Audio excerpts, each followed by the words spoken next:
rented a pontoon boat for the week. So Nice. is that car? And we know all the little nooks. Yes, it is. That's what I have I'm that looking copy, to or do. is I'm this looking to do There's something gonna like be more on water, because that I can take on like a here big place that I can invite the whole family carry to, forwards. and we've done it in Myrtle Beach before. Okay, no, I'm just And curious. I was thinking of maybe the Outer Banks, Yeah. but Lake George sounds like, they would Oh, love that, sorry. with like having a pontoon Afterwards. boat for the week, and that would be like a big one with a slide on it, and that would be a awesome. lot of fun, yeah. And, you know, I gotta think This is that as actually a non-boat guy, I could probably manage to handle the pontoon boat. Yeah, that's about my speed, I think. Okay.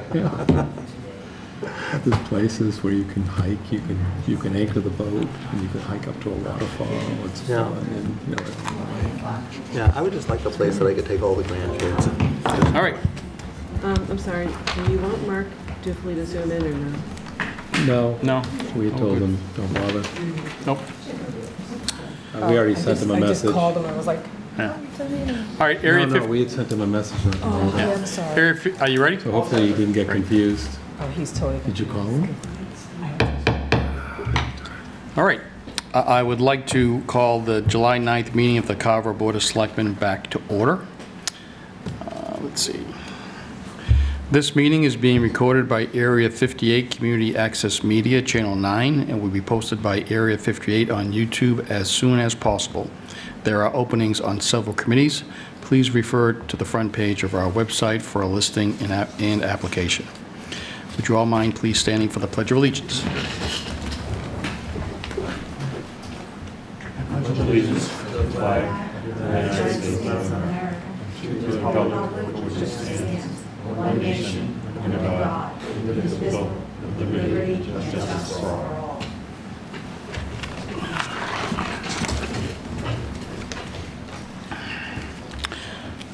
Almighty God, humbly we pray your blessing as we concern our life with the opportunity to serve our community. Enhance us with your spirit of dignity and selflessness. May we become instruments of support and understanding as we seek to bring an environment of trust and purpose among all who provide the many services that make us all that we can become. Help us achieve the goals of our commitment in this office that is now our responsibility.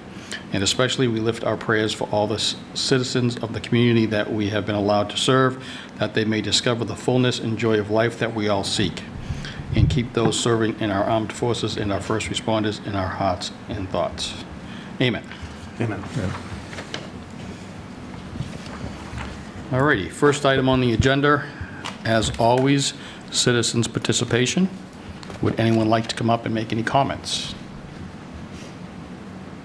Seeing no one coming to the mic. What we're going to do is probably take some, I believe we've got the MBTA scheduled for 6:25. So maybe we'll go with, if the finance director is here, she is, we'll go over the review and authorization of year-end interdepartment budget transfers. Good evening, Select Board. Through you, Chair. According to Mass General Law 44-33B, all cities and towns are allowed the flexibility to make end-of-the-year budget transfers for the last 2 months of the fiscal year, May and June, in the first 15 days of July of the new fiscal year. This is the statutory period for closing municipal finance records for the fiscal year.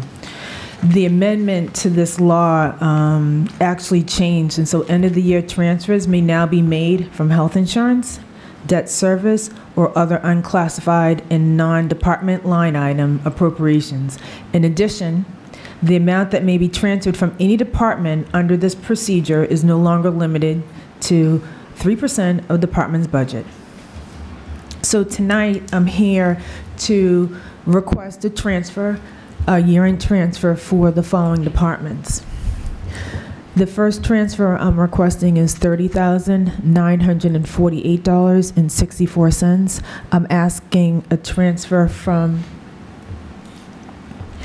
employee benefits to the salary line in the accounting budget, and that was for $30,948.64. There were 2 members of the accounting office that were provided out-of-grade pay during the absence of the finance director. Mr. Chairman, are you looking for individual motions, or are you looking for one motion? I'm fine with one motion at the end. Okay. But I would like to address any issues or concerns with the transfers as they come up. So I would defer to the board to see if they have any questions on the first item. I have none. No. I guess my Mr. question Ryan? would be, just the math. There were 2 people, and maybe go over the, what the range of time was, how many weeks was it, and what was the, how did we arrive at the $30,948.64?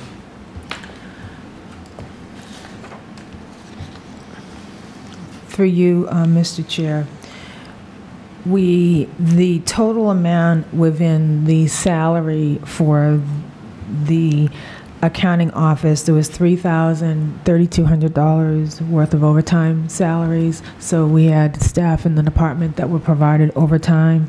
The clerical salaries was $8,039, and the assistant town accountant received $10,756, and the finance director the amount was under budgeted based off of what was paid out, so there was a shortfall of $8,900. So that total represented the $30,948.64. And the staff, not sure when my predecessor left, but the staff took on doing those responsibilities all the way until the end of the fiscal year. There were some responsibilities that were out-of-grade due to members of my staff taking on work in the treasurer's office as well, due to the shortfall of their staff when they had vacancies from their assistant treasurer. I have a question here. Go ahead. So obviously the transition from last year, we had a bunch of things going on. We had a budget salaries for the finance director, which was for a partial fiscal year. Then we had the consultant come in that tried to carry us through the budget. So are you saying that those 2 costs alone might have thrown off the line item for the finance director? Because I think there were also 2 consultants, correct? Did all those payments go into the finance director salary line item? I don't believe all the costs went into that. We did have 2 consultants that were working, and I know some of those costs were shared between the select board's office budget as well. But I'd have to look and give you the final number and the detail. I would like to see, the whole, what did it cost us to get through last fiscal year with the accounting staff, and where did those funds come from? I can get that information for you. So, Mr. Ryan? Is there an overtime account that was established? Do we have an overtime account for either each individual departments? Do they have their own overtime, or is there a central one that we use for paying any overtime during the year to people? Through you, Mr. Chair, we do have overtime budgeted within the budget. The overtime that was budgeted for this department was $1,120, and the amount of money that was paid was $4,337. Okay. These expenses you will not see in a FY25 budget.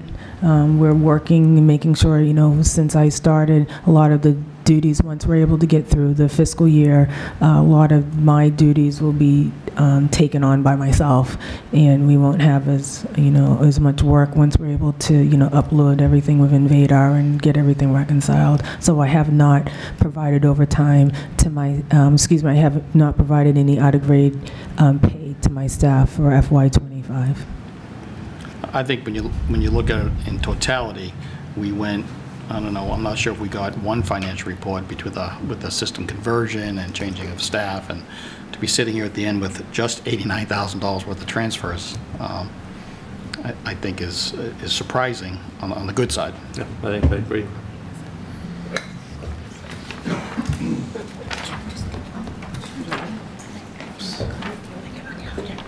Okay. Mr. Ryan?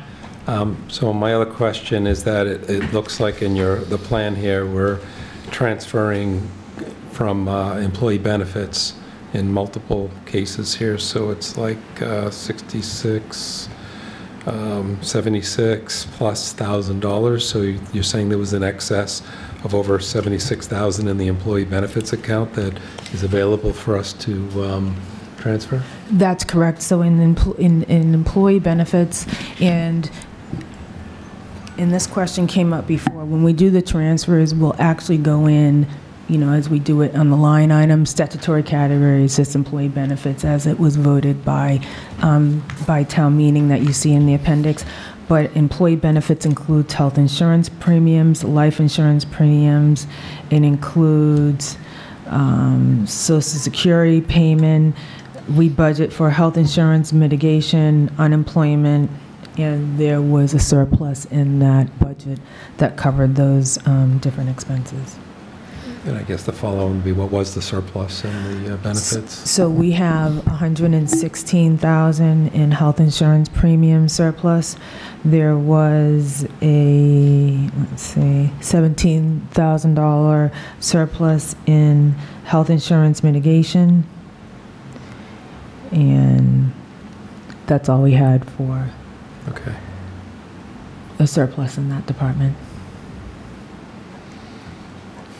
And Mr. Chairman, if I could, I think as generally through the board, it's just that those are estimates that come in when we budget those numbers. We're getting the estimates from our consultants who are telling us what the best information they have. But then in this case, the actual numbers come in and they're coming in better than what we had anticipated. So, we're fortunate not to have a deficit. But it is, sometimes you use an estimates to put together your budget and then the actual numbers come in a little bit lower. Okay. Then I do have another question, sorry. Mr. Ryan? So I've mentioned this last year when we went through this, is that in the past, towns do like a special town meeting within the annual if they know, in some of these cases, it seems like we may have known that we were going to be running a deficit.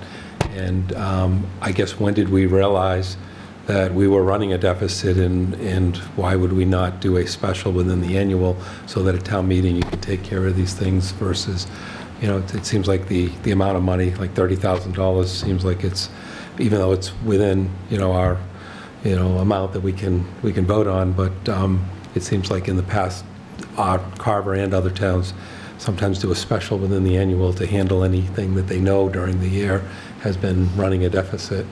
And it seems like it would be a better practice, or a practice we should do. Yeah, through you, Mr. Chair, the state does allow us to make transfers beginning in May. So beginning in May, June, and July, the first 15 days. Usually what we would do within the budget is we would know, a lot sooner to win town meeting where we are. There are a lot of updates within the new software that we currently have, and there's a lot of journal entries that are currently being processed. So having our final number and knowing what different invoices are coming in, but usually would have a salary number, and we would know this in advance.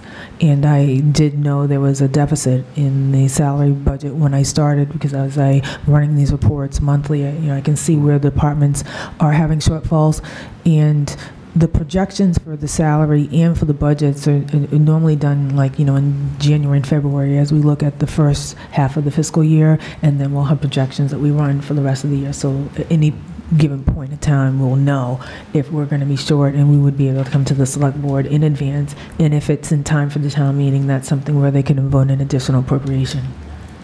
I mean, to Dan's point, I think somehow we did do that in the past. That would have a special within the annual town meeting.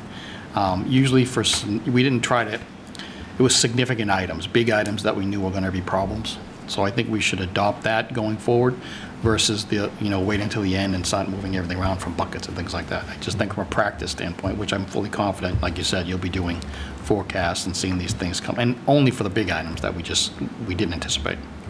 Yeah, through you, Mr. Chair, I agree 100%. And, another thing is, making sure that as we go to town meeting and go to the select board, that we're presenting budgets that actually represent what the departments are spending.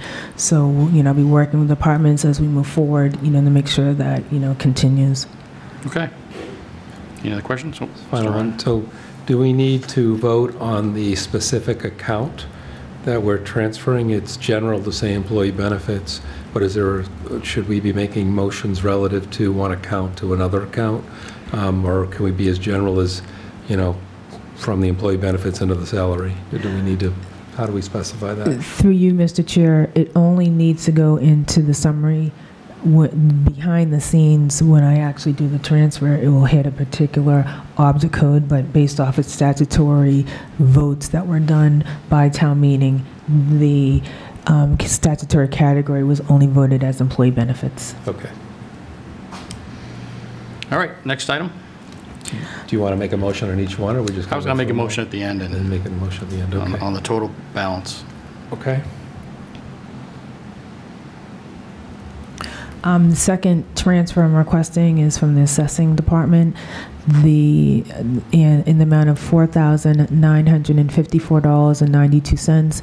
This department was able to absorb this shortfall in their salary line with surplus that they had in their expenses of the amount of $4,954.92. The reason for the shortfall is that the department head was given an increase in pay that was not originally budgeted, and one of the clerical staff increased some of their hours. And this was approved by the previous town administrator. Okay. Any questions from the board? Well, the question would be, how was it that the increase was given and not budgeted? How did that happen? Through you, Mr. Chair, from my knowledge of what I was told is that there was a second offer for the employee that came in, and so they went up to a different step level that had originally budgeted. I'm sorry, one more time, what? Yeah. So there was a salary proposal that was presented by the person that was taking this position, and that was an increase in what was originally budgeted. So it was higher than what they originally budgeted, and they provided that salary. That salary is now budgeted in our FY25, but it was not the amount that was originally in the budget for this position when this gentleman was hired. So I guess as a practice, does that happen usually if you're into a contract year? I guess you've got union contracts, but do you typically, can you give like previous town administrator decided to give an increase to someone, and it's not within the budget? Generally, it doesn't really need to happen, because most of the time people who are moving on have been here for a few years, and their salary increases is higher, based on the number of years they've been here, and you're usually bringing in somebody at a lower, a lower experience level. So usually it offsets. I don't know the circumstances specifically who Joe replaced. Through you, Mr. Chair, it was not a change once they came. This was part of their contract, and they negotiated his contract for a higher pay. And we didn't have a budget, okay. All right. Any other questions from the board? Nope. Next item. The second request is requesting a transfer in expenses for the Conservation Commission of $1,732.12, and that'll be coming from the Conservation Commission salary of $1,732.12. The current Conservation Commissioner has been submitting mileage reimbursements, also received a cell phone, and has been increasing, additional memberships, and this particular department also pays for the meeting minute takers. So the total shortfall in the expense budget was $1,732.12. Okay, I have a question. Do you want to? Well, so my question would have been, we established a budget, and it seems like we didn't follow the budget, and yeah, these things can happen, but it seems like if we set budgets out for each of the departments, then they should be, these seem like like mileage reimbursements seems like would have happened in other areas too. But if the cell phone wasn't budgeted for, I don't understand why, that it was authorized. Mm-hmm. So we can watch the expenses closer as we get as we get further into it. And certainly as the year comes to an end, we want to watch it a lot closer. That's all. In through you, Chair, for mileage reimbursement in previous years, the prior Conservation Commission never submitted for mileage reimbursements that they were allowed to have. But I agree that, you know, every department should be following and should not be going over their appropriations. And this is something that we monitored very closely throughout the entire fiscal year. Yeah, what jumps on me is additional memberships. We offer X number of memberships, and for someone to say, I need this additional memberships, you just would have to say, I'm sorry, it's not in the budget, maybe next year. But Yeah. I mean, all right. just to follow up in our process, we, you know, each department meets with a finance committee and they go through a planned budget and they're supposed to plan all these things out. Right. And then we take it to town meeting for approval, and it just seems like if we're doing all that, we should try to stay within the budgets as much as possible. Through you, Mr. Chair, I just want to also mention that, and you know, not making excuses for departments, I think with the change of the financial system and the lack of having a finance director be able to provide monthly reports and have these meetings to put in different internal controls, I think that was, from what I'm seeing in the conversations that I've had with departments, definitely what I can see was one of the issues in terms of departments not being more informed and tracking their budgets. But I can assure you this is something that will be reviewed more stringently. Yes, although how I know some departments, independently of that, they'll ask for reports, but they do manage their budgets. I mean, I think like the fire department does a great job of that, you know, and the police department, they monitor their own budgets and they know where their spending is. And I don't know if it's something we encourage different other departments to do, or if we should be providing that oversight ourselves. I mean, that would be up to the town administrator. I would encourage to all figure that department heads to track their own budget, as well as having the monthly reports. They weren't provided last year. I will grant you that. They didn't get their monthly reports last year, but they should be tracking their own expenses. Okay. Okay. The next transfer I'm requesting is the planning board.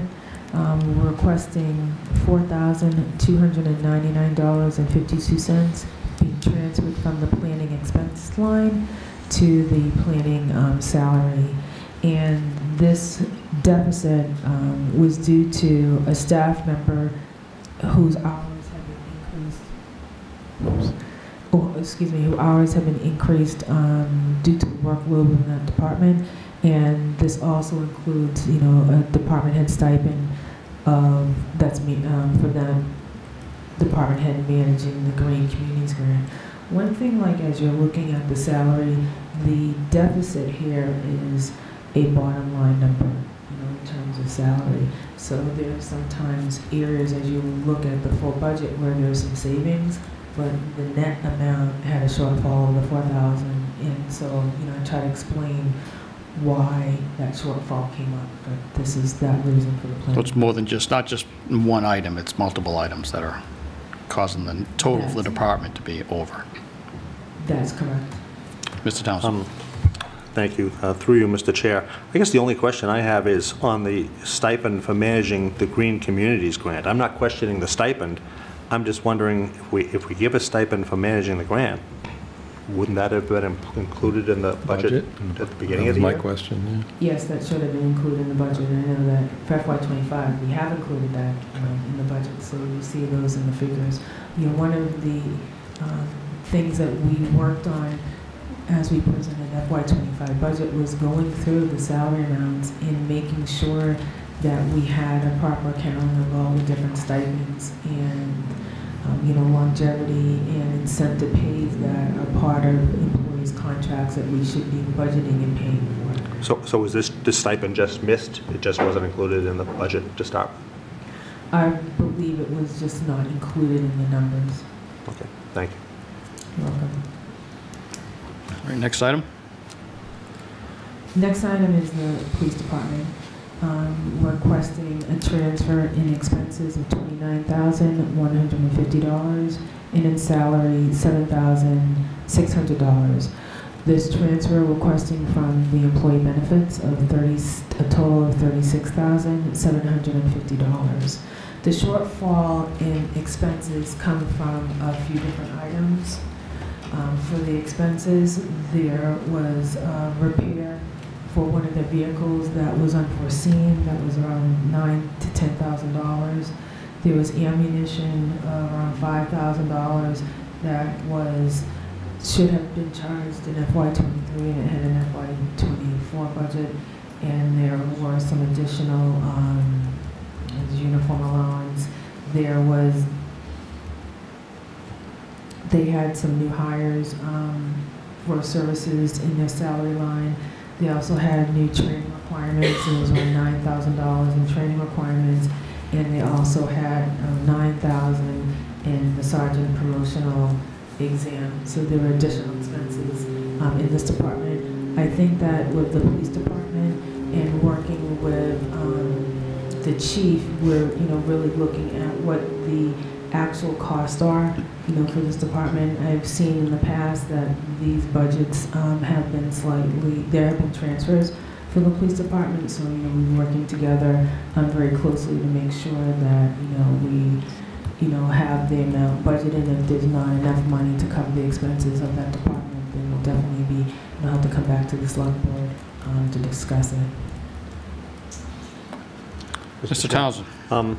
Just a question on the vehicle repair. I mean, obviously vehicles need to be repaired and sometimes things happen, but when you have an extraordinary high vehicle repair cost, wouldn't the department normally go to the finance committee and get a transfer from the finance committee? I think that's really what's that there for, isn't it? Why would it be here? Why wouldn't they have just gotten the money from the finance committee? I think that is correct. I mean, it wasn't a capital. This is out of the operating budget. So yes, they could have gone to the finance committee to request a transfer from the finance reserve fund. We didn't request that. We used that. This year we requested capital. A lot of the end of the year transfers, can come from invoices that we haven't received yet. So just, due to the end of the fiscal year and my being here for a short period of time, a lot of these expenses, were unknown until we got to the end of the fiscal year. Because if you look at the budget, now you can look at it and say, hey, there's no shortfall, but then there's, and we have carry forwards for invoices that we haven't received, and there may be invoices that we're paying on the current warrant. That is true that we could have gone to the finance committee reserve. We could do that in the future. I think that this is really gearing us towards there's been this 1 year lag of financial information because of obviously the systems and change of staff and everything else, that going forward, the catching of these things earlier to know when we have these big, large hits, that they go right, that we don't wait till the end of the year, that we tackle them when they come up, because that's what the reserve fund is for. I don't know what you're thinking about, but I look forward to seeing the July financials from a standpoint of how we're running compared to budget. To you, Chair, Mr. Chair, I agree 100%. Yeah. I would prefer not to do transfers at the end of the fiscal year. As we move closer, going into FY25, as I mentioned, after the first of the year, these budgets are monitored on a monthly basis, and I'll be meeting with the departments to find out, if there's anything within their budget that they feel they're going to have a shortfall, so that you'll be more informed in advance, and we can, we'll have options of how we want to address it. All right, next item. The next item is the library, and there's a shortfall of $141.37, and we're requesting transferring money from their salary line to cover the expense of the $141.37. And they were over budget in their expense line due to some operating supplies and dues and memberships, could be fees that have increased. I haven't had a chance to talk to the library director on that. It's not a lot of money. It's small. Small, I know. I've never seen a transfer at the end of the year to be like $100. Usually 5, 10, 25, 30, so. All right, debt service? And the last expense is debt service. Requesting a transfer of $10,529.78 from the employee benefits to the debt service of expense line of $10,529.89, and there were just additional fees when they did the band payoff and payments that were not originally budgeted. Any questions from the board? I'll make a motion to approve the budget transfers as outlined here. And I'm just second guessing what I thought about. Maybe we should mention, just the line items from benefits expense to accounting salaries for the dollar value, and then we'll just do one vote at the end.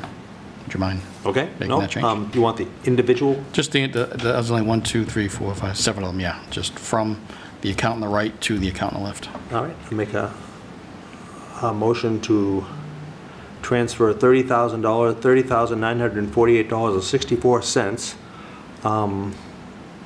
from the benefits account to the, from accounting, from the accountant department to the benefits department? Nope, from the benefits expense to the accounting salary division.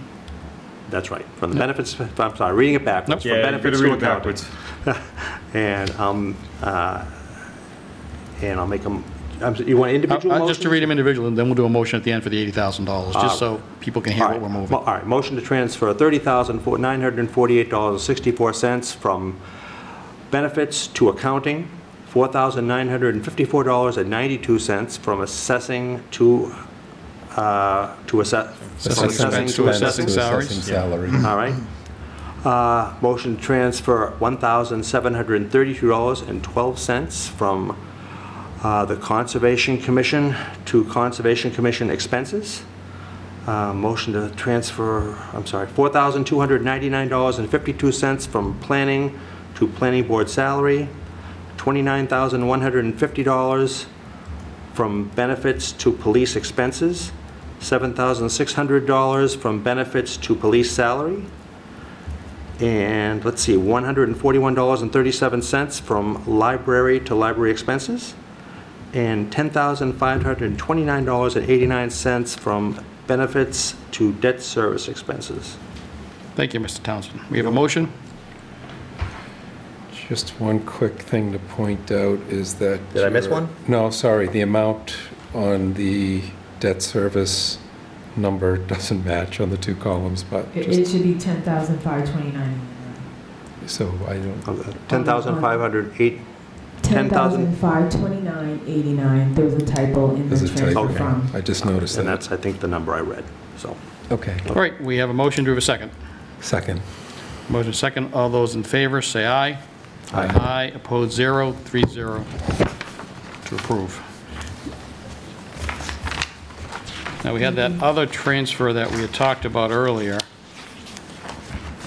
That was also on the list, which was for, and I guess I'm open to doing this as a one-time, because I'm not sure if we really need to vote on a Finance Committee transfer, but I don't want to leave this hanging in case for some reason something's changed. My question is, did the Finance Committee already vote on this?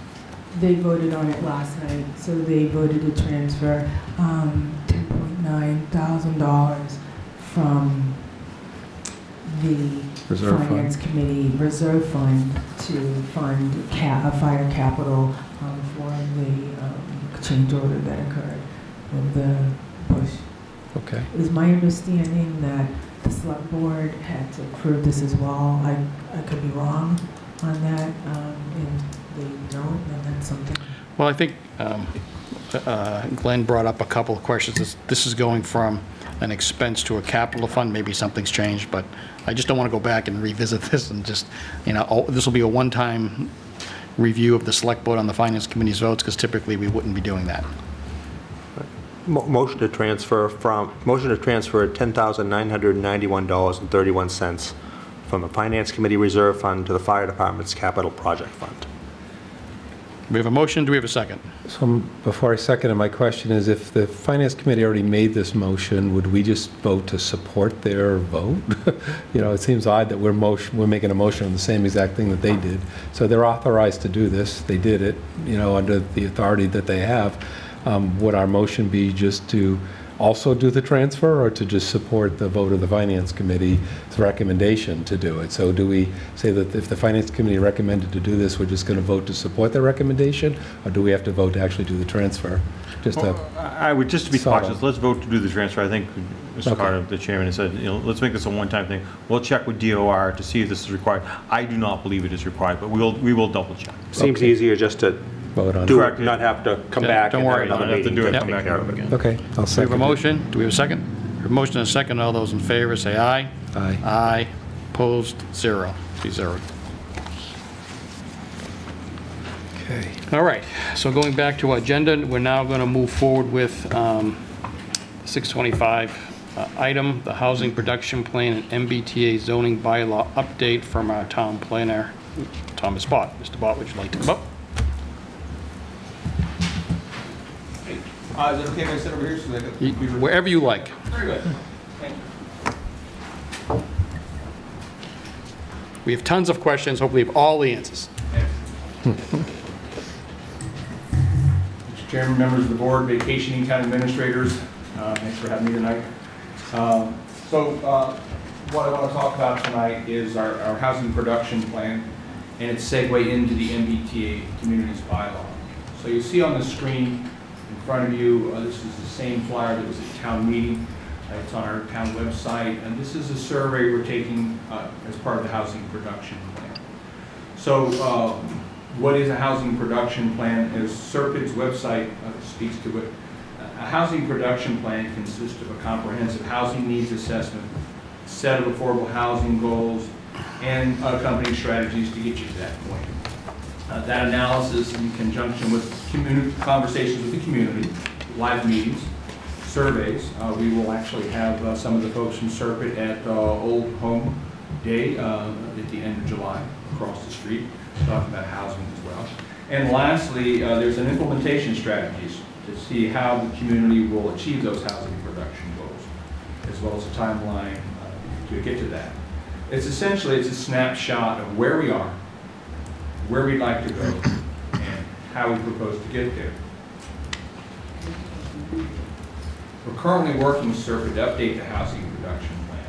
Our previous one was approved in 2017, about 4 planners ago, under Marlene McCollum, who's now Bourne's town administrator, someone who was in Falmouth prior to me arriving there. So housing plans, like open space plans, have a 5-year shelf life to be current and allow towns to leverage those plans to access other resources. In the case of open space residential plans, it's an ability to get funding for open space purchases. In the case of a housing production plan, with an approved housing production plan, and production, it's an ability to say no to unwarranted 40Bs.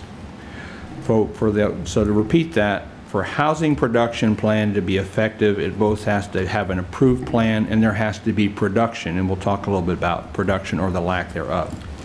That production usually comes in the form of the marketplace, building affordable housing in the communities, and those are usually through 40Bs. With an approved plan in place and production that moves the town closer to that 10% goal that the Commonwealth has set for all towns in Massachusetts. With 10% of the housing stock deed restricted as affordable, you can say no to a 40B. Most folks aren't at that 10% point, so you have steps along the way. So we anticipated in the 2017 housing production plan that while Carver was at 3.4%, they needed another 323 housing units to get to that 10% level. That to get to that point, there would be some additional housing built through the marketplace, through 40Bs, and we'll get back to that a bit, so I keep getting in front of myself. So there's 2 things to point out, that just because a house or a housing unit is affordable doesn't, with a small a, doesn't mean it's an affordable unit. That requires a deed restriction in perpetuity to ensure that house remains affordable. The other thing that is annoying to the folks in Carver likely as well as in Kingston is that mobile homes are not counted as an affordable unit. New Bedford has tons of houses all over the place that are affordable because of the price of things, but they're not deed restricted, so they don't count towards that goal. So Chapter 40B is this sort of things that's always sort of bubbling under the in the background. What if somebody comes to us with a 40B? You know, we recently had a proposal, an opportunity from the folks at Edaville for a 40B there. You remember that was a year or so ago, and we talked a bit about that. So under the housing production plan, we expected to see that we might get some production in the 2017 plan. They looked at, well, maybe we'll see 95 units built in the town center area, in the business districts under 40B. Maybe we'll have another 5 with tax title conversions, maybe another 11 by buying down homes, another 4 through rehabilitated deed-restricted houses. This is what was anticipated, but in fact, we haven't had any of that sort of production. In fact, the interesting thing about Carver, and I've talked about this in a few places, is that Carver hasn't had a 40B, frankly, in the last 20 years or so. My theory is that in order to, and I contrast this with Falmouth, where I was at previously. So in Falmouth in 2018 to 2022, when money was very cheap prior to the invasion of Ukraine, where interest rates spiked all over, we had 4 or 5 40Bs going on at a time, smaller scale things. Someone would buy a lot, 3 or 4 acres, tear down the house that was there, and put as many condos as they could on the site. We had, like I said, 4 or 5 of these going on a regular basis in Falmouth, but none in Carver over that time period. And I believe it's because under a 40B, the market rate units underwrite the cost of the affordable units. And in Falmouth, you could get big money for a market rate unit that you can't get in Falmouth. So I think that the dynamic, the penciling out of a development, does it make sense for a developer to do? The upper side of the market in Carver wasn't sufficient enough to underwrite those affordable units, so we haven't seen them here, but we've seen them in other places. The last HPP, as I said, thought we'd have 95 units built, but we really haven't seen those at all. As part of this housing production survey, the QR code on the screen here for our viewing audience at home, you can just walk right up with your camera at the screen and take the survey. And we'll be hopefully sending out another flare on our affordable, on our through our social media. This is to look at housing preferences. What sort of housing would people like to see in town? And it goes into single-family houses, it goes into multi-family houses, it goes into duplexes and things like that. So in that survey, there's a number of questions, about 4 or 5 pages or so. We encourage folks to take that survey. We put these flyers up at town meeting. We got about 57 responses at that point. We hope to have some more after this, with another burst out on social media, and hopefully some more at the end of the month through Old Home Day, asking about housing preferences. So with that, that survey, that sort of informs people's preferences for what they might want to see in building things in Carver by other folks. So Carver, segueing to the MBTA bylaw, is one of 175 communities that are required to create zoning under the multifamily housing. In fact, I'm going to switch from our survey here to a couple of the slides that I put together.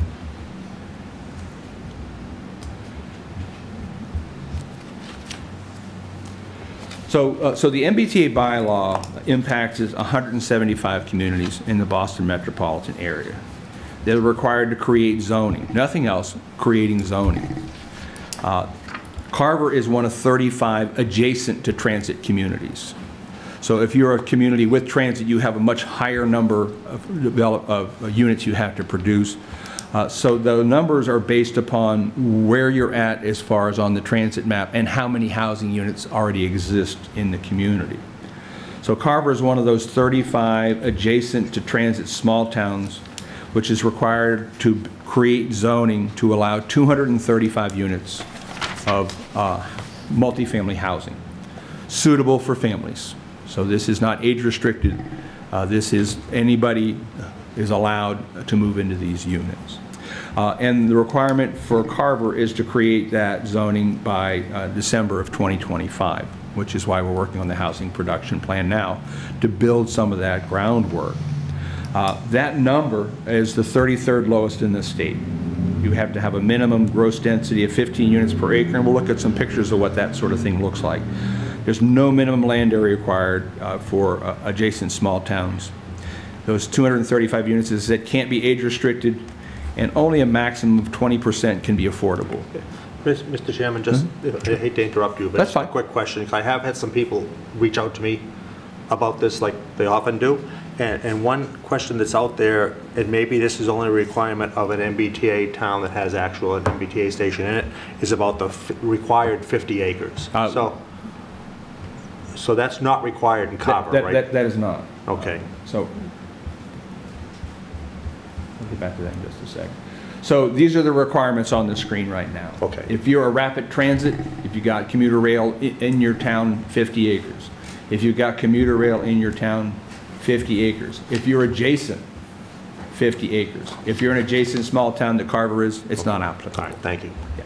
You have to get to that density of 15 dwelling units per acre, as we talked about before. So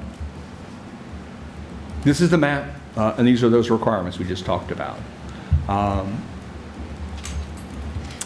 One of the things that I had previously talked about was a larger number, and I had to go back and look at, because when the law was first required, it was that 50 acres and 15 units per. So you do the math, and like that's 750 units. But during the development of the regulation and the pushback from many municipalities in the regulations, they crafted it back to this no requirement for towns like Carver, 235 units at that density of 15 units per acre. The town is required to create zoning. The town's not required to build infrastructure. The town's not required to include a public water supply and a wastewater treatment plant. None of those things are here in Carver. And in Carver, we have also a proliferation of wetlands around the place. So it makes it very difficult to find a spot that's, you know, attractive to developers to jump right on because of the things that Carver has as a rural community. So Carver's role is to create zoning, but not an obligation to create infrastructure. That falls on the developer. Carver's role is basically to stay out of the way and not prohibit multifamily zoning. And we look at what we talked about in the master plan produced in 2017. It identified areas such as the town center as the focus of development in order to preserve Carver's rural character. And given some of the issues I've identified about how Carver hasn't been as attractive for developers in some surrounding areas like Plymouth and Kingston and Wareham have been, there's maybe this other 174 towns that have to create this zoning. They'll be closer to transit. There isn't a realistic expectation, in my opinion, that Carver is going to be overwhelmed by these new developments. When you look around at the marketplace, and we always talk about the marketplace, developers don't build stuff for free, they want to make money on it. So they're going to look at, I now have an opportunity to build apartments in one of 175 communities. In an area where they haven't had a 40B in 20 years because the market rate units don't underwrite the affordable units. Chances are those developers are going to opt for other communities that are closer to transit, that perhaps have public infrastructure already in place, and that may be able to get a higher market rate for those units because developers are looking for a return. So while we have an obligation to create the zoning, I don't really think that we're going to be overrun by folks looking to use this zoning. And we look at where you might put something like that in town and what those things might look like. The poster child that I have had in the conversation I've had is just down the street at the shopping center that's now owned by the Catholic Church. You've got a shopping center, a lot of asphalt, and a building that's used certainly not as often as it would as a grocery store. That's underutilized property from the perspective of developers, and that's a site that someone would look at and say, yeah, someone should redevelop that. You know, a developer could come to the property owners and say, yeah, we'd like to get a purchase and sale agreement on your property contingent upon building X, and look at developing housing in the town center on an area that's already been developed. So in the analysis that I did, I looked at some parcels around town and looked at there's probably about 70 acres of land that's in the town center area that could conceivably be included in this overlay district. And what might you build there? Well, those things might look exactly like some of the buildings we already see in town. a building like the Carver Town Hall, a building like the library. These are what's called step-up type of units in, let's take a look at some of them. So this on the screen right now is what's called a walk-up unit. So these are older houses, larger houses. This someone might take and cut into smaller places for apartments. You look at the captains of industry, these giant houses that people used to build for their servants and their staff. Those folks have since moved on, and so in areas you see people repurposing those as apartments. Nobody needs to live in that house that big. So this is a classic example of, you know, that larger type of house. I pointed out a couple of them when we were talking about the potential for buying Zero Lakeview, that gray house on Lakeview Street, the Carver Council on Aging. Those larger buildings that could be 1- and 2-bedroom units if people look to build those. So the things that we're looking to build aren't necessarily things that are uncommon to us in Carver. Once again, you've got to have a diversity of type of units. You've got to get to that 15 units per acre, but it doesn't all have to be, you know, an apartment complex like you might see at the Home Depot at the end of the road in Plymouth. This is an example of a manor house. It's a small-scale multifamily that's supposed to look like a large house. This type of thing is usually about 5 to 12 units per acre, these types of houses. The walk-ups that they're describing here, these are described, and this is from a study called Missing Middle that talks about the scale of housing from sort of single-family to apartments. Walk-up housing, this type of units are, you know, described as 8 to 12 units per building, you know, 5 to 25 dwelling units per acre. So these are the things you might envision someone building in the area here. Keep in mind that under the bylaw, under the laws of the MBTA, you can't create special circumstances. You can't say these have to be more energy efficient than something you've already done. You can't do something that's out of the norm that you're not doing currently for things. But we have opportunities to create zoning in the area, but we don't have an obligation to build it or supply infrastructure for it. We have a role to create an opportunity for housing our loved ones who don't have a place to live within the community, to create housing for each of us to downsize and allow families to move into our former homes and create their own houses. We talk about the fact that wouldn't it be great if I could stay in Carver and downsize and get rid of the lawn and get rid of the painting and things like that, but there isn't a place to move to. So creating different type of housing under the MBTA would give people an opportunity to downsize. Maybe they sell that house and net out the equity they've built over 30 years. Maybe they turn it over to the kids. But there's not an opportunity for people to downsize and go elsewhere. So what this is a mandate, and people don't like mandates, to create zoning, but not to build it. But it has the opportunity to create those places that people would like to see, people might like to move to. But I don't believe, based on all the discussions that I've had about the market and about Carver's development history, I don't necessarily see a lot of places where this is going to be used right away. So I know I've hopped around a little bit, but I want to just go through the MBTA slides just so we're all on the same page here. So these are the types of housing we talked about. This section in the middle here, duplexes, fourplexes, these are the type of housing we usually see in that sort of density. And these are all from the slides that the Citizens Planning Training Collaborative provided about MBTA housing. Now, these are the types of units and things that they have got depicted in their pictures. So, multifamily by right, 15 units per acre. Suitable by families with children, no age restrictions, no bedroom limitations, or occupancy caps. Transit orientation, that doesn't apply to us because we are not near transit. Minimum area 50 acres, that does apply to us because we're not near transit.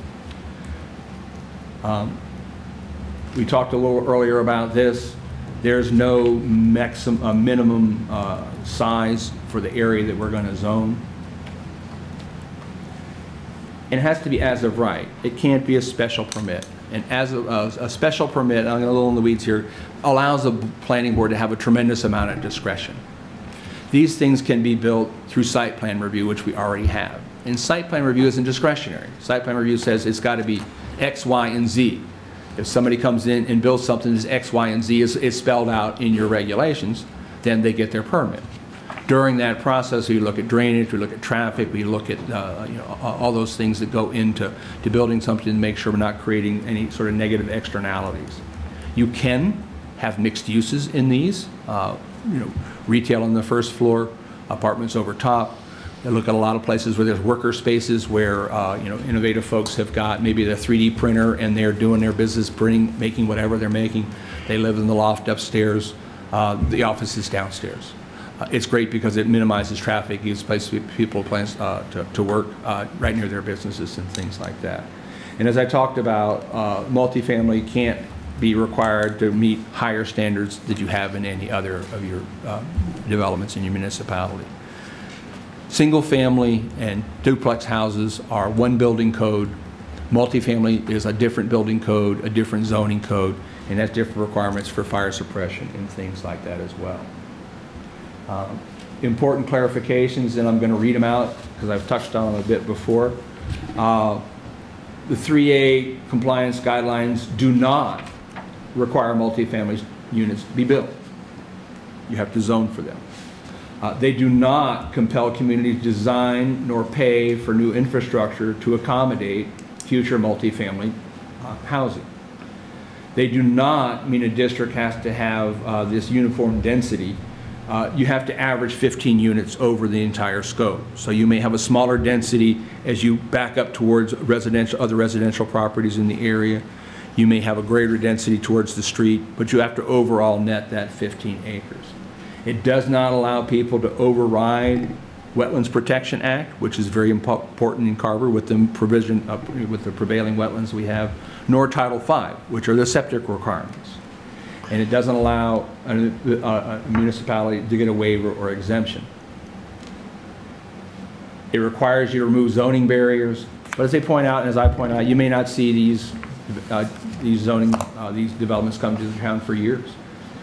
Many towns have worked at this. There's about 44 towns, I think, so far that have passed the zoning.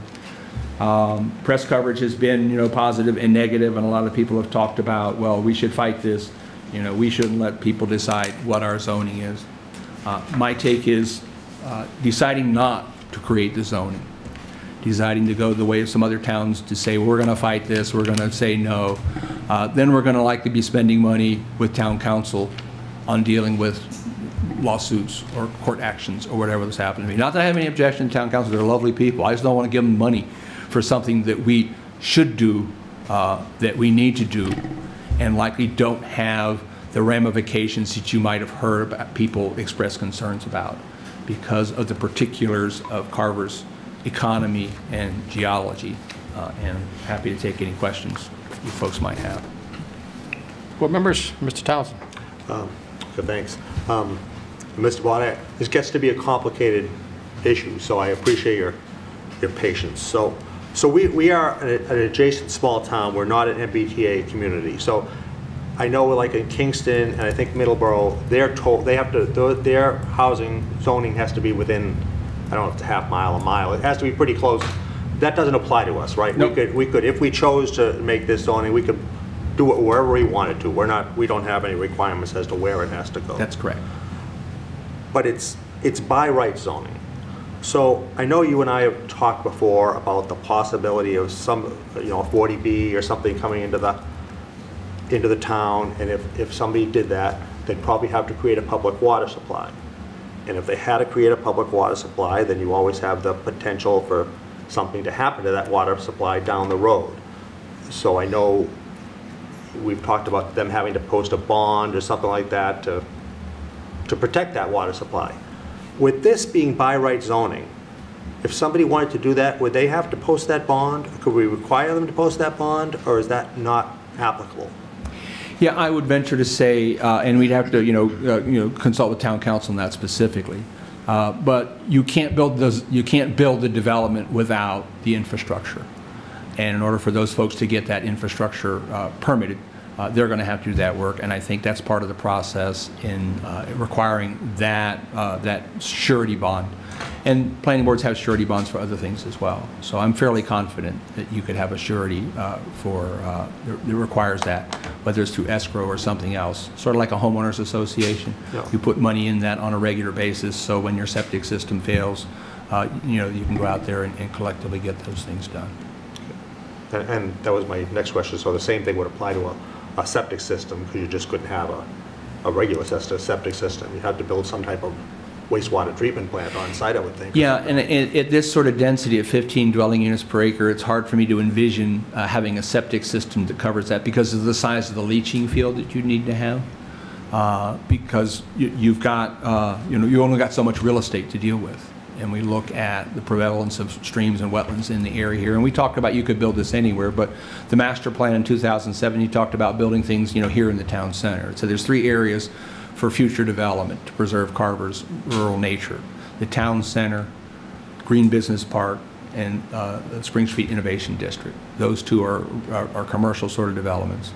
It also talks about South Carver, but in South Carver there really is not a whole lot of land down there to look at something at this site. So my expectation would be that the zoning would be tied to the town center area, which preserves Carver's rural appeal because we're not building out in the cranberry bogs. And if we build buildings like we see here already as that type of housing, then we've got the ability to preserve Carver's rural district and perhaps make the town center a little livelier.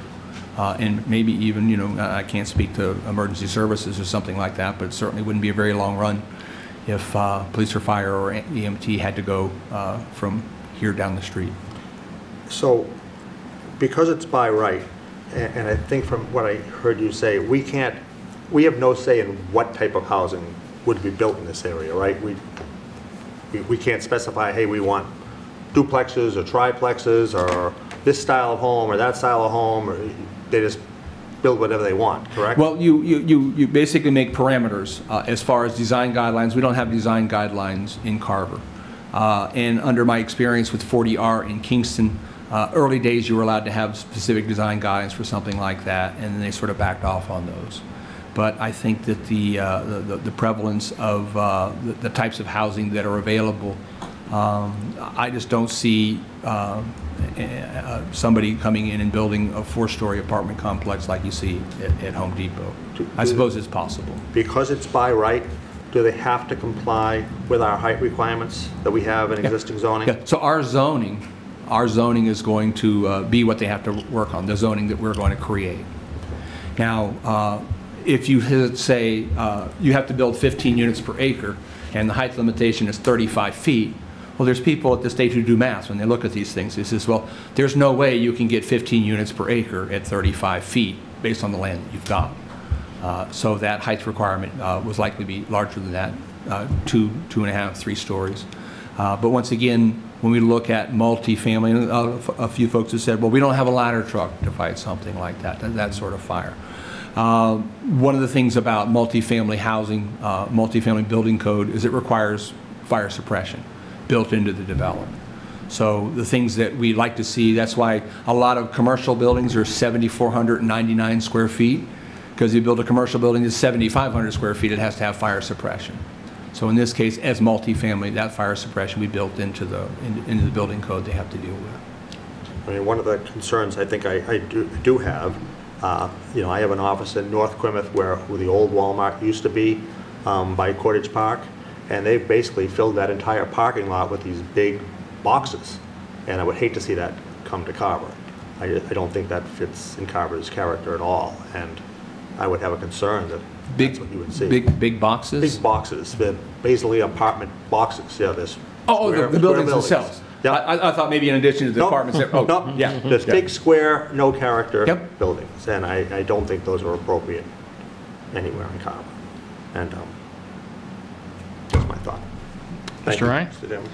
Yep. So the housing production plan is going to identify the areas for zoning? Is that the goal, to I mean, Well- how do you identify those areas, and what are the steps for doing that? Well, as part of the housing production plan, we're going to look at the types of housing people prefer through Okay. that survey, and also look at those areas as well.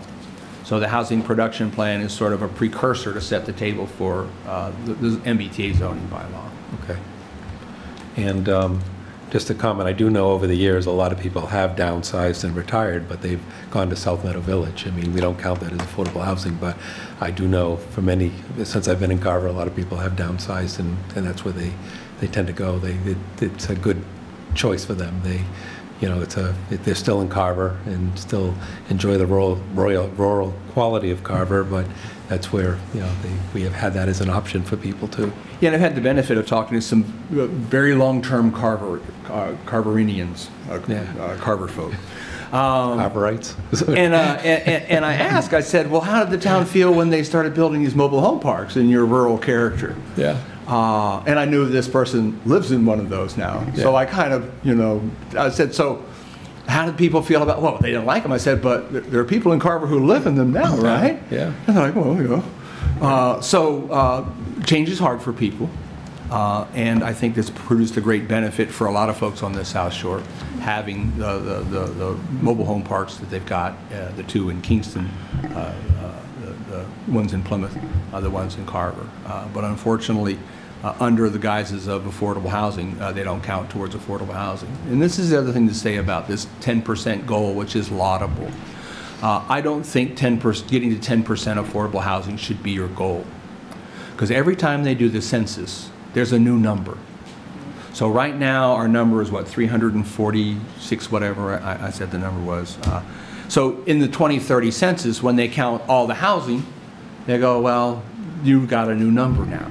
So there are communities, Pembroke I know is one of them, that got to 10%, and the 2020 census came along, and they were at 9.8. And that developer who'd been trying to build a 40B for a while said, I'm back. And they went to the AG, they went to court, and they went, no, 9.8, we don't round up. You were there, and now you're at 10%. Okay, and then Mr. Ryan? my follow-on is, so what's our process here? You're doing the survey, we're working on the housing production plan. What's our process to get to where we need to be in terms of the zoning?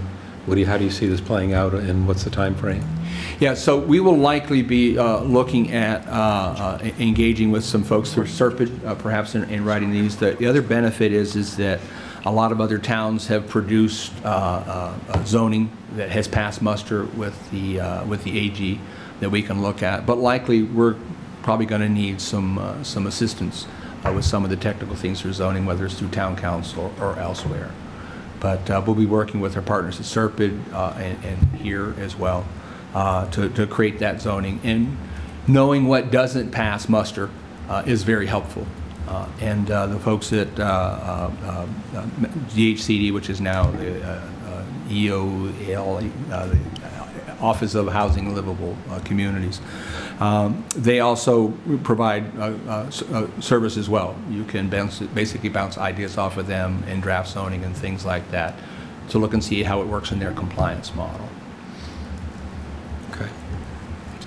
So, Tom, if I hear it right, so on the MBTA zoning, there's no requirement that a certain number of them be affordable? No.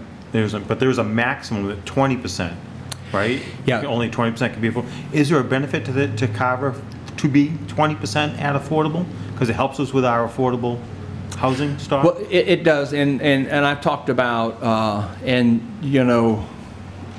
well, you've met some planners. They're kind of nerdy folk. They got widgets and acronyms and numbers. So 40R is a state zoning bylaw, and 40R is the carrot to 40B. 40B is the stick that they say if you don't have affordable housing, we're going to sick 40B on your 40R.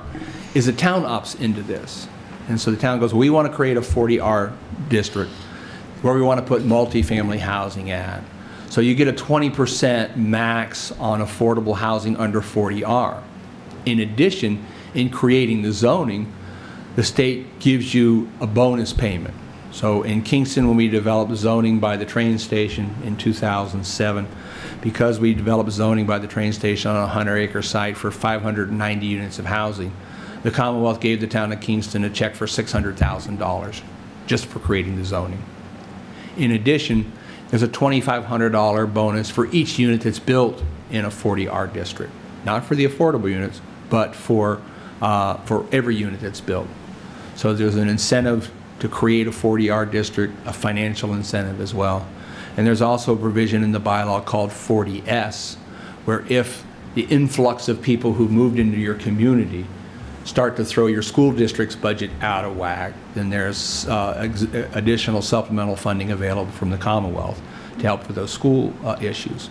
But the idea of those people and all their kids, we don't have 4, 5 kid families on a regular basis these days. I'm one of 5.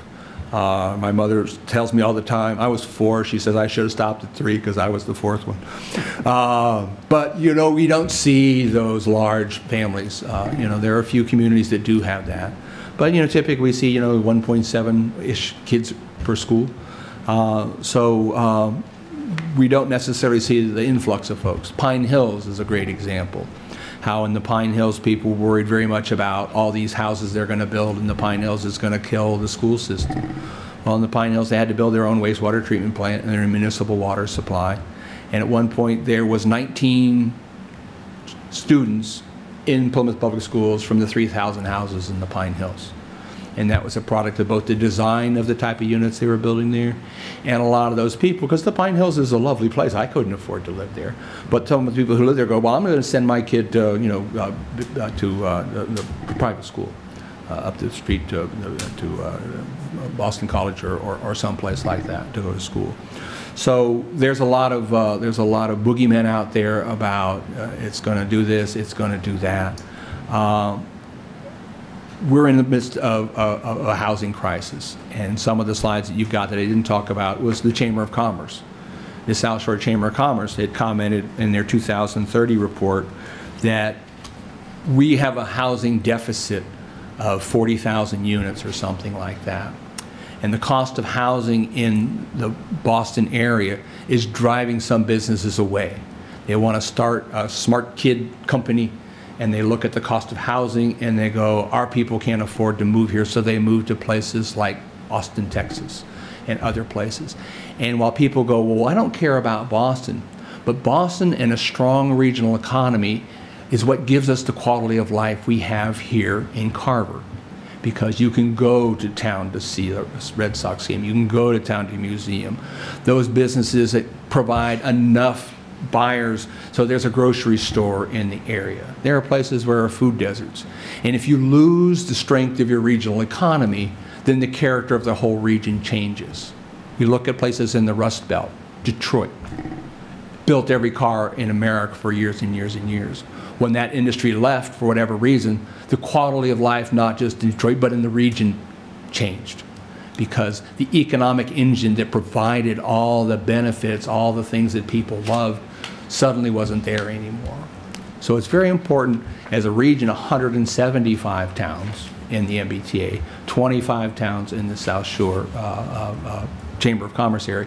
They've all realized the fact that the things that we've done in the past can't be the things we do in the future if we want to maintain a viable regional economy that provides a quality of life not to just people in Boston but in the region. And that is very important and something looming large on the horizon that a lot of people recognize. And I think without that recognition, we wouldn't have this law at all because of the full-on crisis that we're in providing enough housing for the region. Okay, I have a quick question, a few questions I should say. So back to what Dan was saying, maybe I missed up the process. You've got the survey out there. So people will log on to the survey and give their opinion. What types of questions are on the survey? Oh, let's take a look. Let's fill that out now.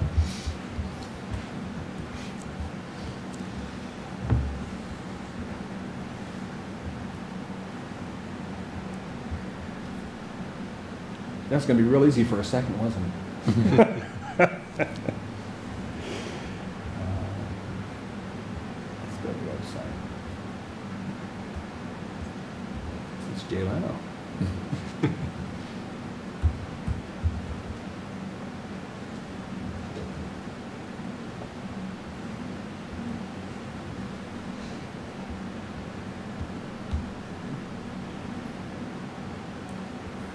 So here on our homepage for the website, housing production plan update.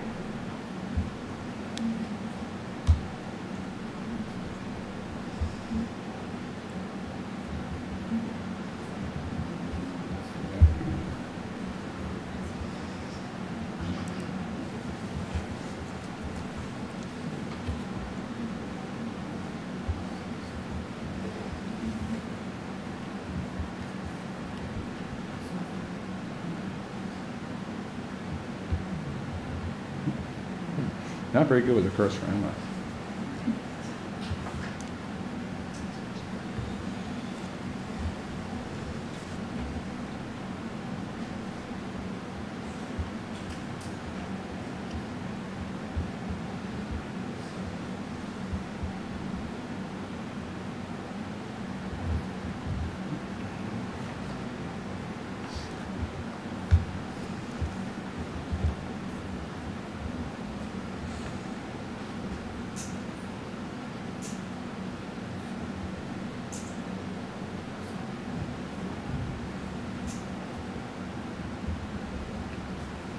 Do you need a 5-minute recess just to pull it up, or Hmm? you want the time just to pull it up?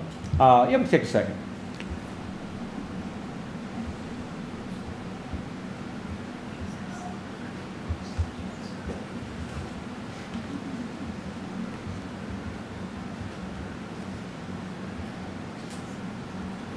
There you go.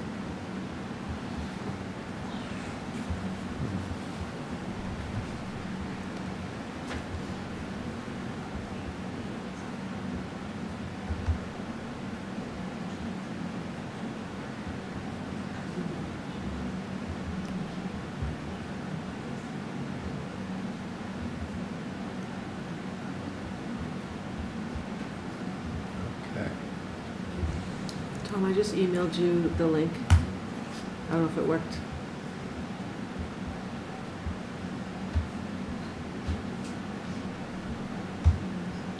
Thank you, ma'am. Yep.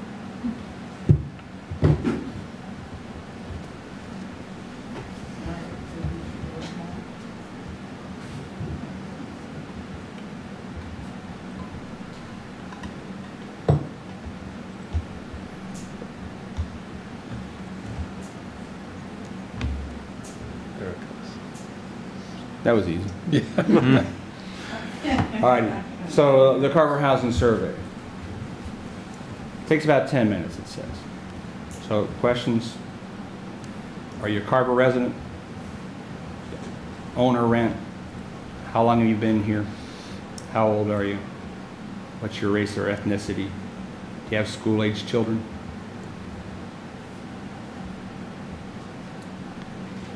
How important do you feel it is for Carver to have different housing types?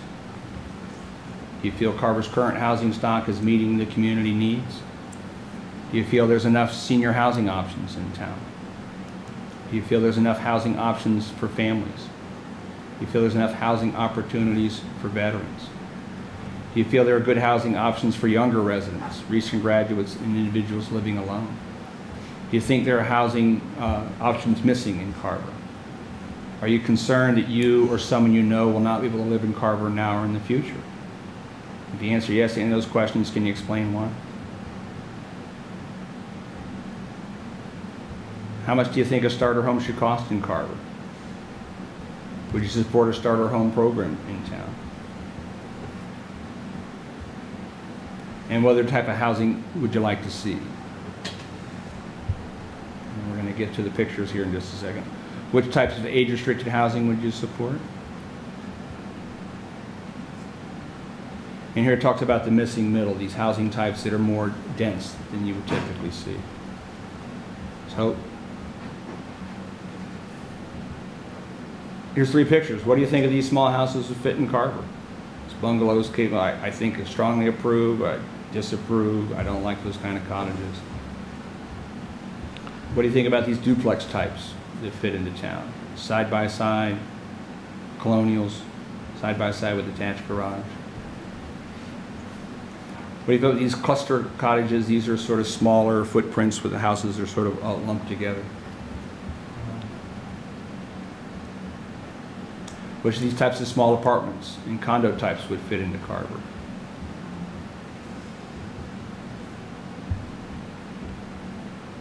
Which of these senior types of housing do you think would fit into Carver? What are these types of accessory housing units do you like that might fit into Carver? And somehow it seems like I missed a picture, because I think there had to have been a graphic for the apartments as well. So are there any questions on here, like people talking about concern for the agricultural feel of the town, or what it might add to services and things of that nature? No, it's about what type of housing would you like. Got it. We'll get into the ramifications of those types of housing Okay. as we get into that. So you'll get feedback, and right now all those surveys are being tracked by, when the report comes out, it's coming out of our website? Serpent's doing the survey work for us. In addition, we'll also have some hard copy surveys as well. I've talked to folks at the Council on Aging about bring up the surveys on their computers, so when they have get-togethers at the Council on Aging, attendees there can also do the survey online there.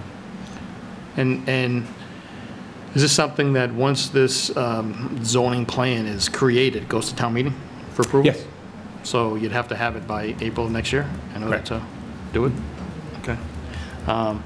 That's quick notes on the affordable component as to what is affordable, meaning we're saying we need 340 to make that 10% number roughly, right? Correct. So someone comes in and decides to build 100 units in this zoning that we've got for the 235 for the MBTA, and it's a developer and he does 100 units. Do all 100 units go towards the 235? Or do... Well, under 40R, if you're building apartments, if you're building rental units, 20% have to be affordable, and this is part of that carrot we talked about. If 20% of those units are affordable, you buy 100, you build 100, 20 are affordable, 80 are market rate, you get credit for all 100 on your subsidized housing inventory. I'm sorry, on the 235 for MBTA or on the 347 for 10% threshold? Well, they all go on the same list, the subsidized housing inventory. Okay. So if you create affordable housing as apartments under 40B or 40R, that would go towards that type of that subsidized housing inventory. And that's why I'm leaning into 40R as that component, because it provides incentives, it provides a backstop, and it provides an opportunity to maximize the number of units you put on your subsidized housing inventory. But even at the end of the day, if it says you have 100 units of affordable housing, you only have 20. That's why I talk about, I'm not too concerned with the math, because the math is going to change in the 2030 census. I'm concerned about just creating as many affordable units as you can. And what's an affordable unit, I think, was what I was anticipating your question was going to be. Because we're in the Boston metropolitan statistical area, the numbers for affordable housing are the same in Carver as they are in Boston, because we're in that same metropolitan statistical area.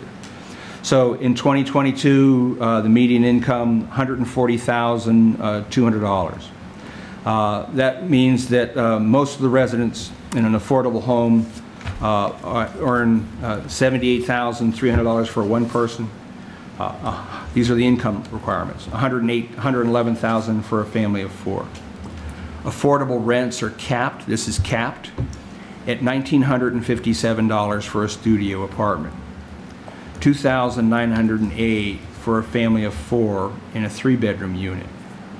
Recently, when Kingston had some units for sale, those houses were sold at a cost of $319,600 with an $80 a month HOA fee.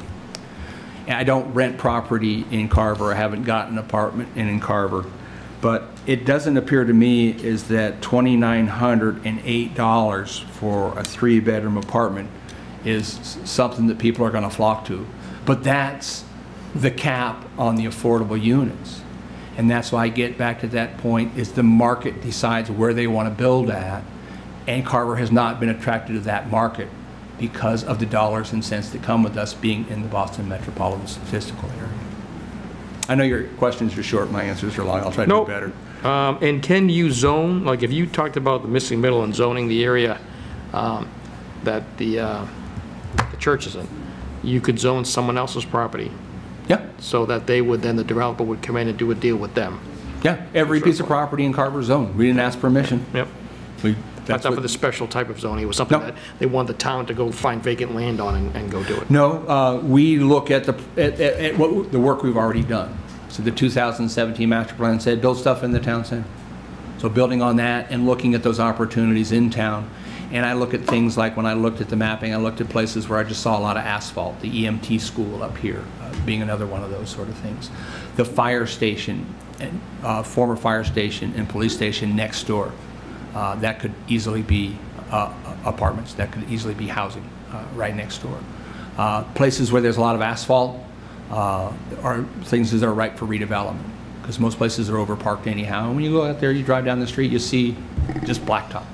It'd be great to see gardens and shingles and windows, kids. Okay. Okay. Any other questions from the board? Nope. Any other questions? Nope. Thank you very much. Appreciate it. All right. Take a survey. Appreciate it. Thank you very much. Thank you. I'm sorry, can I just ask Mr. Bott one more question, just on something he said much earlier? Did you mention that there's going to be people at Old Home Day? Correct. So if residents wanted to come in and get some more information, they could stop by, they'll have a booth at Old Home Day or a tent or something like that? Absolutely, yeah. And on the survey as well, it also has my email address, so people can drop me an email. Right.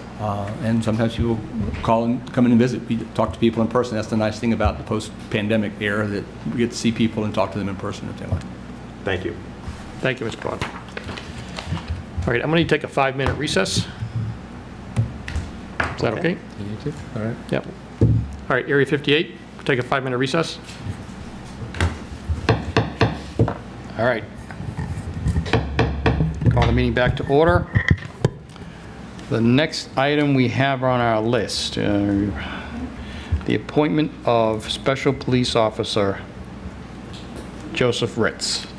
I'll make a motion to appoint Joseph Ritz, Special Police Officer. Second. We have a motion and we have a second. All those in favor, say aye. Aye. Aye. Opposed, 0. 3-0 to approve. And next item, discussion and possible vote and goals for Select Board and Town Administrator for fiscal year 2025. Mr. Chairman? Yes, Mr. Townsend. We can certainly discuss, but I think we have 3 members here. So I don't think we should take any votes regarding this tonight. I think this should be... I would agree.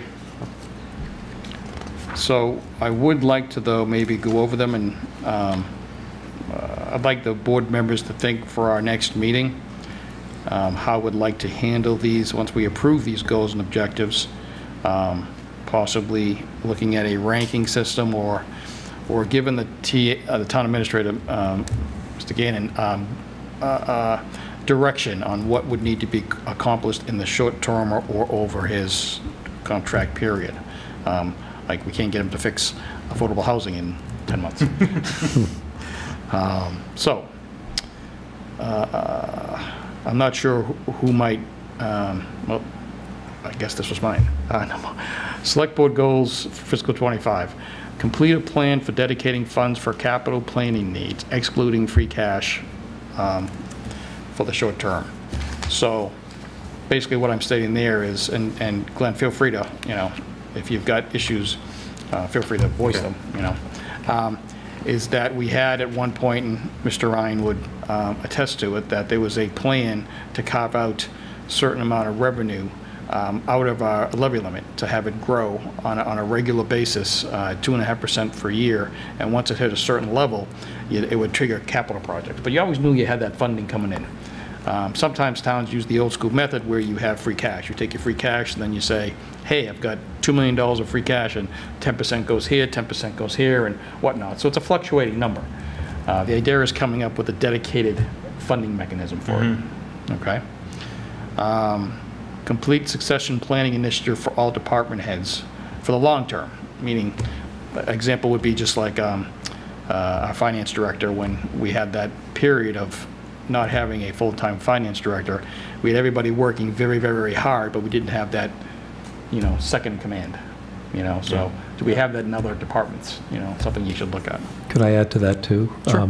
Also, I think backups. I mean, people take vacations and things like that, so I think it would be important that if there's key things that we just don't come to a standstill and say, okay, that person's not available, so we can't conduct town business, so we should probably understand those items of which you may need a backup for key roles, and that should be part of this too. It's, you know, it's dovetailing into a succession plan means that you do have somebody that could take over, but also in the short term when somebody's not available, hopefully they would be able to perform those duties. At least have some cross-training. Exactly, cross-training is part of that. And we can classify these as short and long term at our next meeting, just to look into a feasibility of renovating the old police station to a space that either the Recreation Department or Council on Aging can utilize.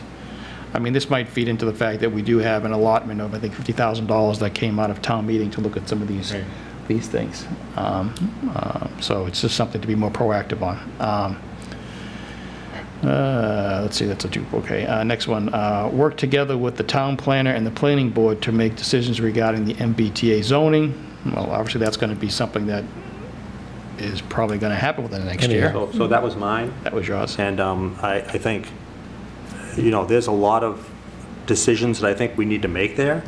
And I think normally zoning would just come from the planning board, and normally the select board doesn't even vote to recommend or not recommend when we go to town meeting.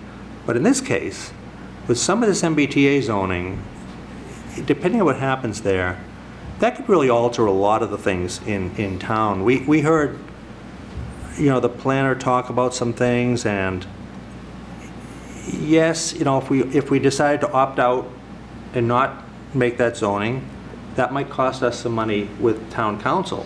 But I think we need to have discussions with our fire department and our EMT department and our police station, police chief. We need, you know, if we put 235 units in, well, how many extra calls is that for the police department on a week? I mean, we hear the police chief now saying he needs more officers. How many officers is he going to need then? How many children are going to go to the school system? How much extra cost is that? There's a lot of costs that go along with that. And I think my only thought in putting this on there is I think we need to have maybe some sessions where we work together with whoever the appropriate people are to come up with. We need to look at the costs that are associated with this and see what works and what doesn't work. Yeah, I agree. Next one, work collaboratively with leaders of the school committee, finance committee, and capital outlay committee to develop a long-term budget strategy to reflect anticipated revenue streams, capital project commitments, and additional operating costs associated with building projects, programs, etc. Is that anyone? That was mine too, and I think that pretty much speaks for itself. It does. Right. And it's underway in a sense. And it does fall into what Karen talked about as well, is that she wants a long-term forecast. Yeah. Health and safety of Carver residents include aquifer protection and clean drinking water. Might have been I think Sarah. No, that was mine. Oh, I yes, mean, okay, sorry. There's been recurring events and questions that come up. I mean, we hear at town meeting, we hear residents always asking. So I think as a board, we need to stay on top of, and make sure we have all the latest information in these different areas to make sure we stay, on top of things. Management of taxes through business development and financial management. Attracting businesses helps the tax rate. Financial management, pay off debt earlier, and a capital building stabilization fund. So it's a bunch of items that someone's ticking off there. Anybody here? No? Yeah, I think you touched upon one of those items earlier, so it looks like that's a combination of some of the other items, but it's, it is planning our future, master planning, and, making sure we attract businesses. And yeah, that just envelops so many different things that it's a long-term strategy, and it's something that's been challenging. How do we attract businesses to Carver? One of the reasons are our tax rates that we need to look at, but again, we kind of keep catching our tail on that one. Support and endorse an updated housing plan, master plan, open space and recreation plan, all of which are currently out of date. So the town will once again be eligible for state grant funds. Anyone? Okay, I'm assuming that might be the Sarah or Jim. It could be. Talk about that next meeting. Work preemptively when opportunities to build affordable housing or to acquire important open space parcels occur, and to build some affordable housing and not squander these opportunities. Next item would be suggested town administrator goals. Just Feel could I- feel free to stop me if you have any questions. Oh, sorry, Yeah, I do have a Mr. question. So, and I think you mentioned this before, it's called, I think called SMART goals, so specific and measurable things. So I think some of these are general, and it would be good, you know, some of these are huge, you know, so it may be good for us to, as a board, decide, you know, what part of this do we want to be able to be more specific about, measurable, what would we want to accomplish, so that at the end of the year, we can say we met that goal, or, you know, or that aspect of the goal. So some of these seem like they're very broad, but we may want to Yep. narrow them down to how do we measure ourselves as finishing this or doing Great. something. Town administrator goals. Work with department heads, Plymouth County, and all interested parties to bring all approved ARPA projects to completion, and bring any new projects to the select board to ensure that we don't have any unused ARPA funds. Mr. Townsend, would you like to say? You never would have guessed that. That's important. I think that's a good measurable goal. I'm honestly. determined I think not it's to good. leave any Yeah. dollars with Plymouth I'm County. good with 2000, I can tell you right now. And I guess that would fall within the 12 months. What's the deadline with that now? It's coming up. It's got September, is it- I think it's September 30th? Is it? Yeah. Yeah. So it's coming fast. It'll But be- we still have to, we still have outstanding projects that need to be finished. Yeah. And that's the, We should probably add an ARPA update for our next meetings. Yeah. Work with stakeholders to find a solution to the North Carver Water District. That will include researching the following initiatives. Achieve a long-term solution to the North Carver Water District that could include capital investment required to complete a fully functional North Carver Water District, or negotiate agreement with the Middleborough to supply water to North Carver. Or decommissioning the North Carver well and disbanding the district. I mean, it's really the only two options. Yeah. Think about it. I think these are good goals also. I think it's Yep. clear direction too. I appreciate that from the board, I can tell you right now. I appreciate the clear direction. Work to develop better methods of communication, i.e. newsletter, to keep residents informed on development and important issues in the town. so that was mine. I sent in 3, not 2. But and I think we talked a little bit about this during town administrator interviews, and I've seen a lot of towns do this, and I think it can be done in a simple way. It doesn't need to take a lot of extra work, I think, but, and I could show you some examples that I've seen other towns do if you were interested, but I just think we need to find a way. I get a lot of calls from residents sometimes about things that we're discussing or things that they hear out there, and sometimes there's a lot of incorrect information. And I just think we need to find a way of having something come from town hall sometimes about what we talk about. It just gives the clear information on what we're doing and why we did it. And I don't know how else to do that than to have it come from the town administrator's office, because you have access to everything that's going on. So that's the only reason I put that on there. I think we need to find a way to get some clear information out from town hall.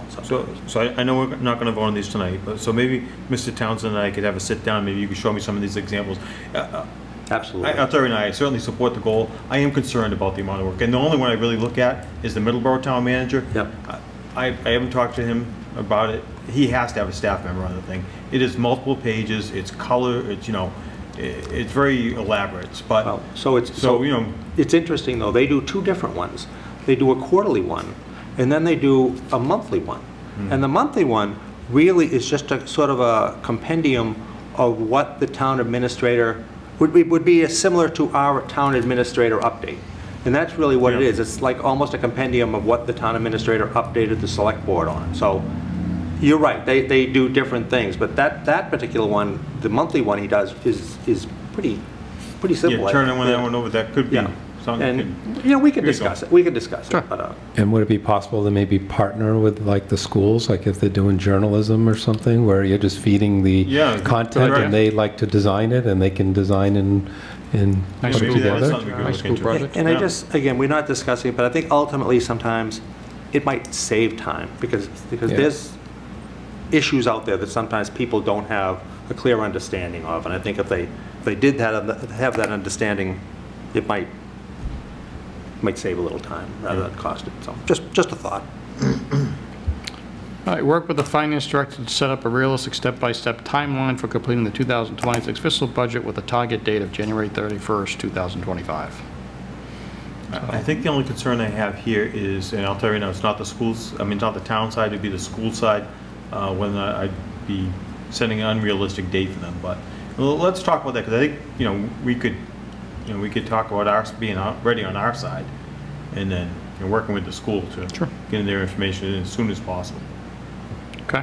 That's the only concern I have there. Good select board decision-making by providing thorough and accurate information. I'm not sure whose this is. That was me. So, this is topics coming before us where we oftentimes will ask about the financial impact and, are there any bylaws or state laws that we need to be aware of? So it's like when agenda items come before us, it's making sure we have all the full story, all the information so that we can make good decisions at our meetings.